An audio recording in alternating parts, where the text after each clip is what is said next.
The Dodgers did it again. Baseball is cooked in 2025. They picked up another free agent pitcher. They just signed 6'7" Joseph Dang, the first ever professional baseball player from South Sudan. Well, that's not Tanner Scott. Apparently, the Dodgers only sign super free agents and aren't growing the game of baseball by bringing Japanese players and Sudanese players to the game of baseball. They're just ruining it, right? If you guys can't tell by now, today's video is going to be full of sarcasm, and yes, I will be ranting. You guys seem to love my rant, so we're going to do that today. I must be living in an alternate universe, or at least it feels like it, because some of you Dodger haters, or as I call you, poor owner sympathizers, yeah, I'm going to offend a lot of you today. You're bootlicking for poor owners. Cut that out. Fuzzy, what do you mean I'm bootlicking? My team can't spend as much money as the Dodgers. Well, I didn't know the Dodgers spending money means that your team doesn't have to spend money. You can still keep up, or at least try to, but you don't. And by the way, I'm not mad at you when I say you Pirates fans, A's fans. I'm mad at John Fisher and Bob Nutting that they've somehow brainwashed a lot of you. I'm going to call you the vocal minority because the majority of you guys don't have this opinion. I recently put out a poll asking you guys to tell me who is ruining the game of baseball. Is it the Dodgers or is it poor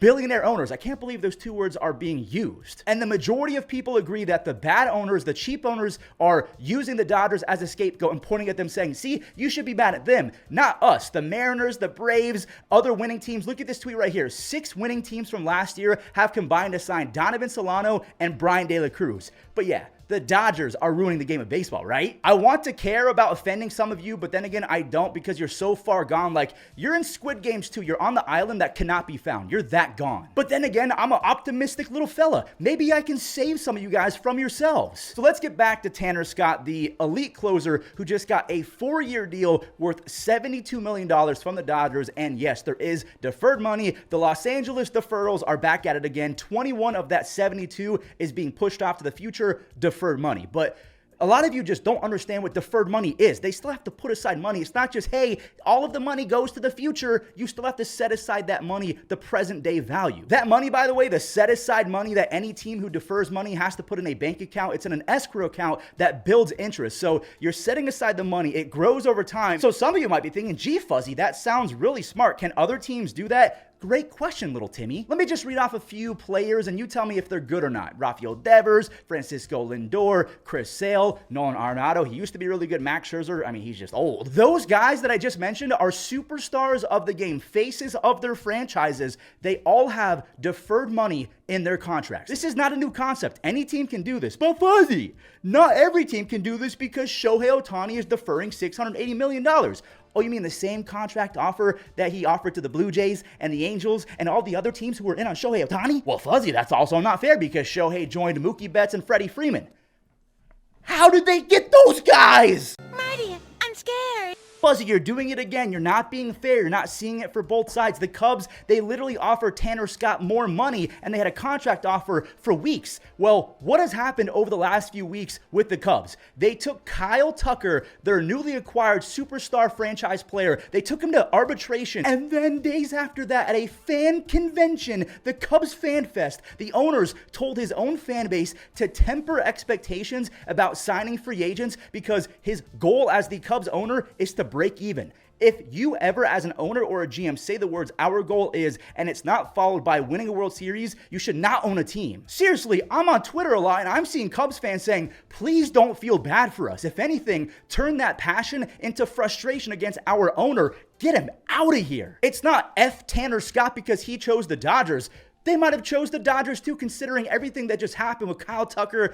I mean, Chris Bryant had his service time manipulated. There's been a lot of weird things happening with the Cubs under the ownership of this Ricketts guy, and Cubs fans hate him. They want him gone. Again, it's not F Tanner Scott because they can sympathize with why he chose the Dodgers. It's why is the GM Jed Hoyer losing year after year? Why is Tom Ricketts, the owner, allowing this to happen and then saying out loud in front of his own fans that his objective is breaking even financially, not winning a World Series? That's the goal. But just like people are kind of feeling bad for Cubs fans, Orioles fans are getting eulogies on Twitter or X, whatever you call it, I don't care. They're getting full-blown apologies from non-Orioles fans being like, yo, Orioles fans, I'm so sorry. Here's a virtual hug. I cannot believe that Anthony Santander went to a rival AL East team. He's on the Blue Jays now. I'm so sorry.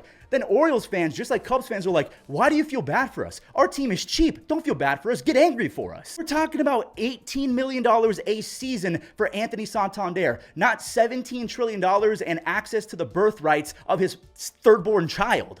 And one more thing real quick, this is Editor Fuzzy. This came out as I was editing today's video. It's being reported that Anthony Santander is deferring over a third of his contract. So the same tool that is being used by the Dodgers to break the game of baseball is now being used by the Blue Jays and Anthony Santander, along with the other players like Devers Lindor that we just mentioned. That was perfect timing. Thank you, baseball gods. You had my back for once. You're telling me right now with a straight face that the Dodgers are ruining the game of baseball forever when the Orioles, they didn't bring back Corbin Burns. They're not bringing back Anthony Santander, despite the fact that he's getting $18 million per. That's nothing. So the Cubs fan base has gone a slap across the face. The Orioles fans are having a slap across the face. The Pirates, their entire fan base, their face has been red because they've been constantly slapped the last decade and a half. Yet again, we have another fan fest where things just imploded in the team's face.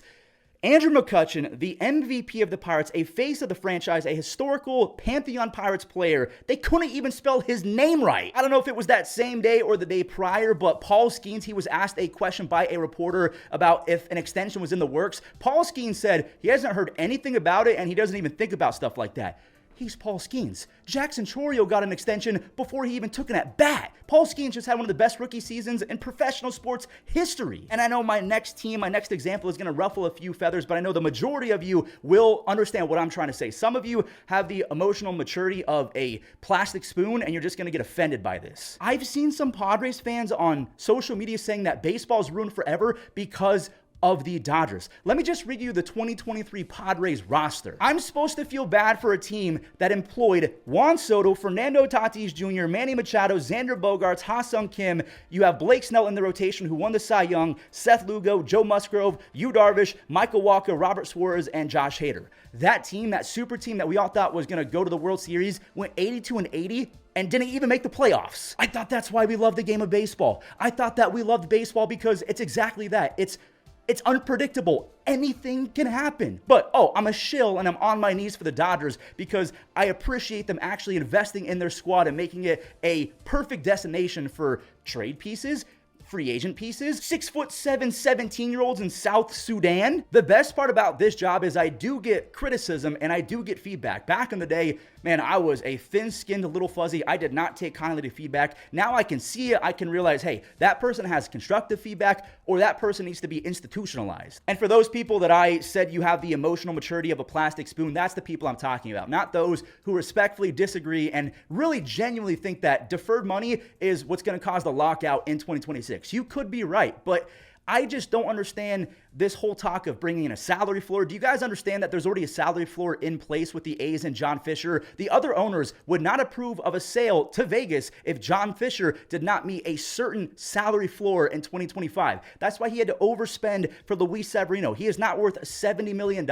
A salary floor does not fix the issue of a bad owner. A bad owner is a bad owner is a bad owner. I wouldn't trust John Fisher or Bob Nutting, the owner of the Pirates, with the $5 bill in my pocket, let alone them spending $150 million just because they have to. What are they going to do? They're going to overspend on average players just to meet that requirement. That doesn't fix the bad owner. Get them out. Grievances, file them. Boycott. Get them out. And the cherry on top, this is going to go so well. The Dodgers needed Tanner Scott. He was a positional need. Could they have gotten AJ Minter? Sure. But the Mets got him, so Tanner Scott was all that's left in terms of elite lefties. The Dodgers literally had Lance Lynn as their number 3 starter in 2023. They were called a Mickey Mouse champion, and now that things are finally going right and they're spending a lot of money, like we're talking 2024 Mets money. See what I did there? Because other teams can spend too. I mean, not like the Mets, but they can spend more. The Dodgers and the Mets spending, again, doesn't mean that the A's or the Rockies can't spend money. If you find that rule, please DM it to me. It might take a while because it doesn't exist. But yeah, after all these years, it's the Dodgers' fault that they got Mookie Betts after the Boston Red Sox completely botched his extension. Same with the Braves and Freddie Freeman. It's the Dodgers' fault that Mookie and Freddie are now with them. Shohei Ohtani, nah. The Dodgers pried him away from the Angels. It wasn't Artie Moreno's fault at all.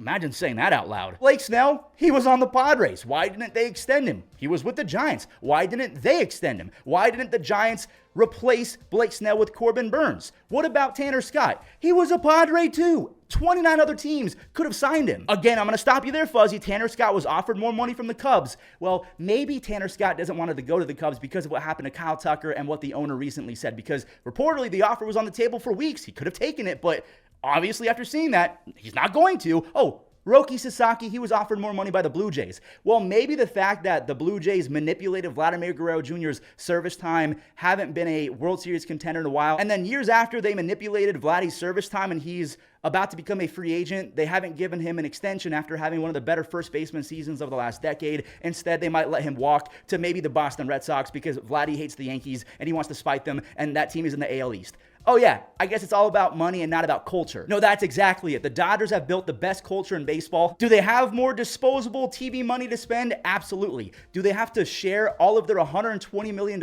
in luxury tax fees with the Marlins, the Pirates, the Rays, the Orioles, the Guardians? 100%. Do those owners of those small market teams invest in their product on field? No, they invest in their field all right with stadium renovations and outdoor concessions to get more of your popcorn and beer money. That's it. Those are my thoughts, and I'll say it one more time. We love the game of baseball because nothing is guaranteed. I thought the 2023 Padres were going to cakewalk to a World Series. I thought the 2024 Phillies were one of the better teams I've ever seen, and they should be in the World Series. None of that happened. And the final thing I'll say is, remember Bob Nutting? We've talked about him a few times. Well, he cut Rowdy Tellez over a plate appearance incentive. If he had one more game under his belt, he would have unlocked a couple $100,000. He didn't get that because he got cut. If you want to keep those guys in baseball and not blame them for ruining the game and the competitiveness of our beautiful sport, you could do that.